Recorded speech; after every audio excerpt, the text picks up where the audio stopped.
Good morning and welcome to 5th generation Hobby Shop. Welcome to another quick review and testing. Okay, shoutout natin muna si Sir Salip.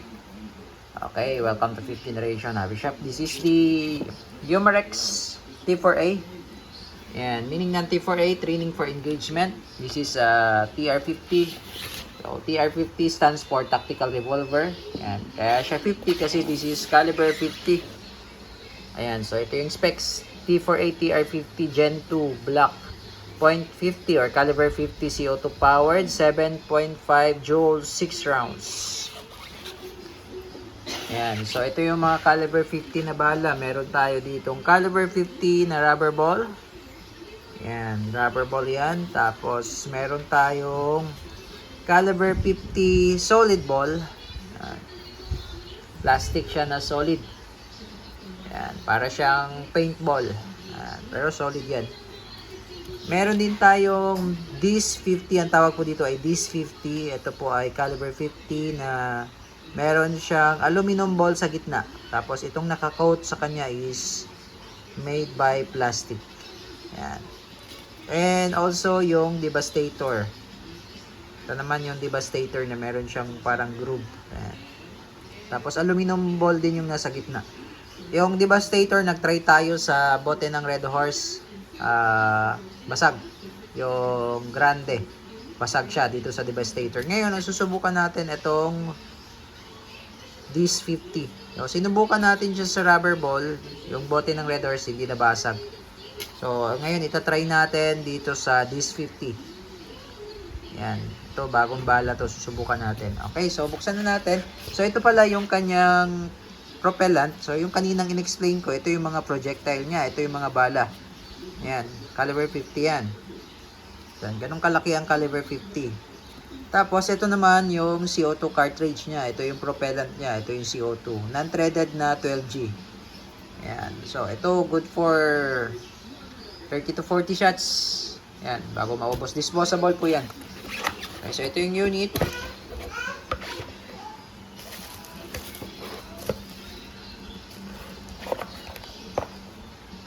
Ayan.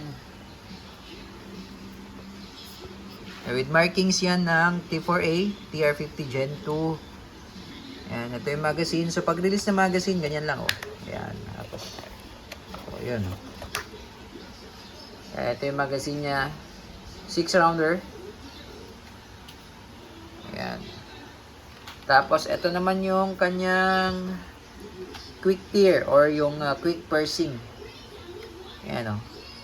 Pupush mo lang yan, kaya meron siya indicator push para mag-activate yung CO2. Pero pag hindi mo pinush yan, hindi yan mag-activate. No? Meron tayong mga previous demo din nito. Ayan. So, ayan. Meron dito siyang serial number. Ayan. Umarex. Tapos, yung Gen 2, naka-fiber optic na. So, Gen 1 kasi hindi pa naka-fiber optic yon.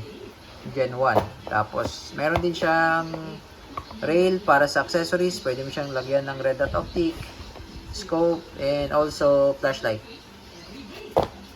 Ayan. So, ayan yung barrel. Laki ng butas. Caliber 50. Ayan. So, maganda siya. Maganda siya pang home defense kasi quick tear siya. In a split of second, pagkagamit mo na kagad. Kagandahan nito, pag in-stock mo lang yung yung CO2, set up ko lang yung ating phone. Ayan. So, ang kagandahan nitong unit na to, kahit na i-load mo yung CO2 at hindi mo pa pinalo yung kanyang quick tear or quick pursing cap, hindi makukonsume yung CO2. So, lagyan natin, no?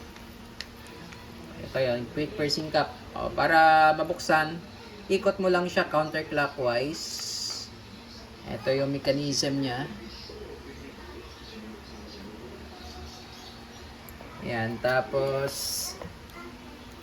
patakan muna natin siya ng oil. Pwede rin dito sa may tip.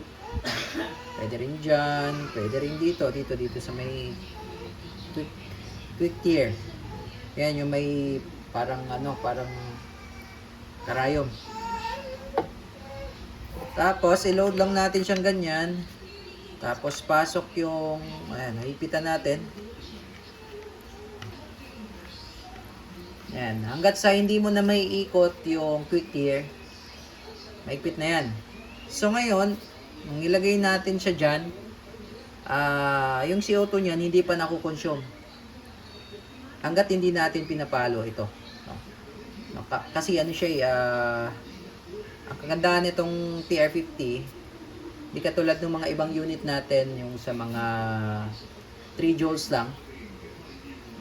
Kapag nilagay mo na yung CO2, hihigpitan mo, mabubutas na yon. So, kailangan i-consume mo siya.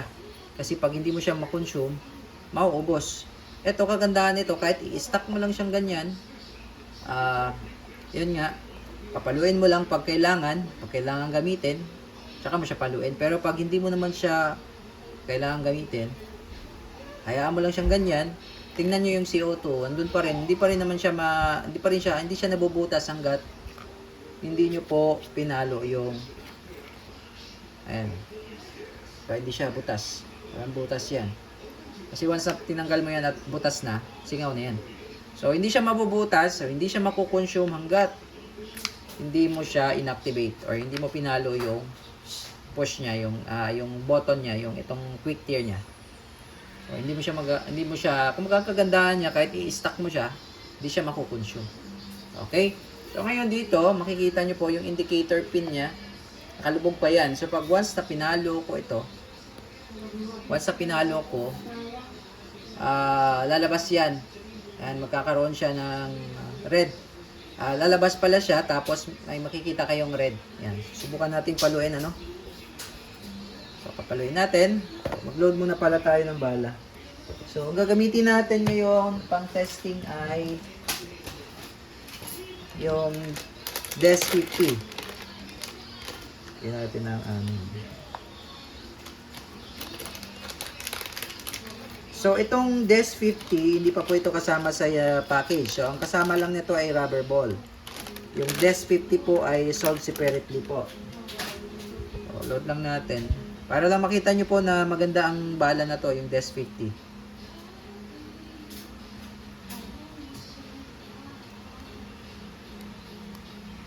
Yan o. So, ganyan lang siya o. Pag-load sa kabila. Ito yung gear niya. Doon mo siya ipupush kabila.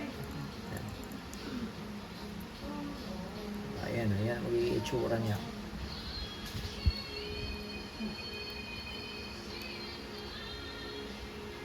Ayan.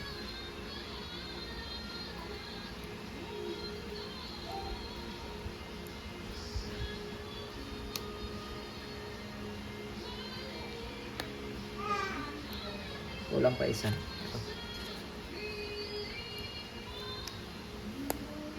Yan.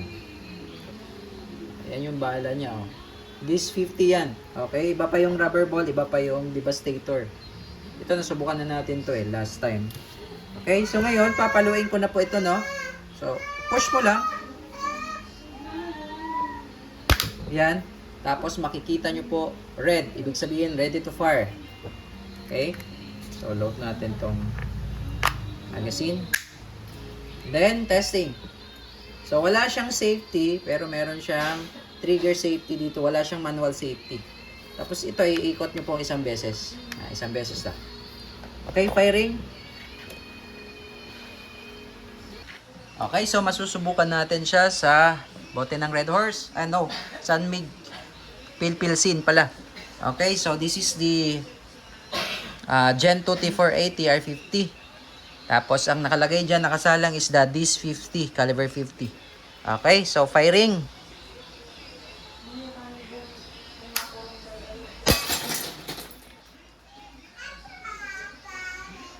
One shot lang. Diba? One shot lang. TR50. DES50 ang bala natin. Lagay kanina. Ayan, oh. DES50. Yung merong aluminum ball sa gitna. Ngayon, tumalsik yung bala. Tingnan natin kung ano yung nangyari sa bala. Ayan, so ito yung bala, oh. Nawala yung aluminum ball sa gitna. Ayan. Di yun mababasag eh. Ayan. Nawala. Pero durog yung Red Horse Beer. Yung Pilpilsin. Durog. Isang putok lang. Yan. So, ngayon, natin sir, ipuputok natin siya ng up to 5 magazines or 6 magazines bago natin i-release. Bawal kasi siyang i-release hanggat marami pang laman. So, iputok lang natin muna. Gamit yung rubber ball lang muna kasi wala na tayong target. Durog na. Ngayon, nagsalang tayo ng rubber ball. Yan, sinubukan lang natin kanina yung Dis 50. Yan, so ngayon ang rubber ball naman ang isasalang natin. Caliber 50.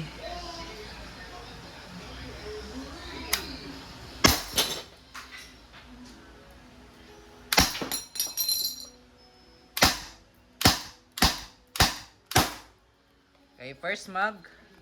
Load tayo ulit, sir. Okay, second mag tayo, sir.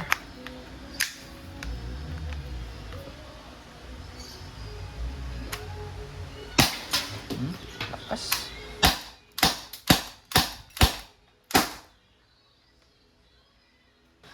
Okay, third mag.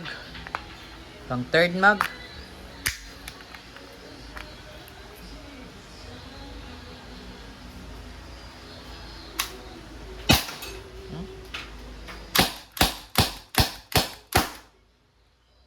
Third mag.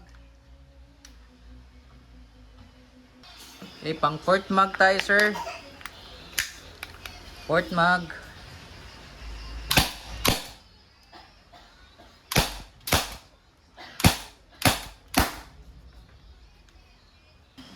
Okay, pang fifth mag tayo, sir. Fifth mag.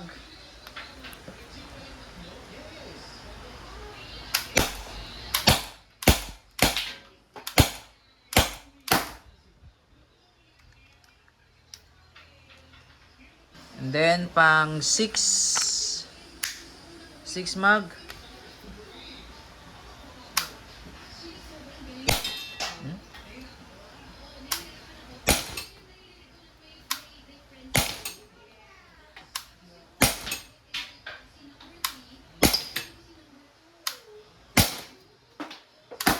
Ayan. So, pang 6 mag tayo, medyo mahina na siya. So, that's the time na i-release na natin yung CO2. Bawal kasi siyang i-release hanggat malakas pa siya. Ngayon, so kung inactivate nyo, pinalo nyo to, kailangan nyo talaga siyang iputok up to 30 to 36 shots bago nyo i-release. Okay, so to release the CO2, twist nyo lang counterclockwise. Yan, isang beses lang at tapos ito, yung indicator niya, bumalik na siya sa dati, lumubog na siya. Ibig sabihin, wala na siyang pressure. Ngayon, tatanggalin natin yung CO2. Yan, butas na siya. Yan. So, yun lang. Pag gagamitin nyo po ulit, pahinga nyo lang mga 2 minutes bago nyo siya lagyan ulit ng CO2. Okay? So, yun lamang again. This is the TR50 Tactical Revolver Gen 2 7.5 joules, caliber 50 by Umarex.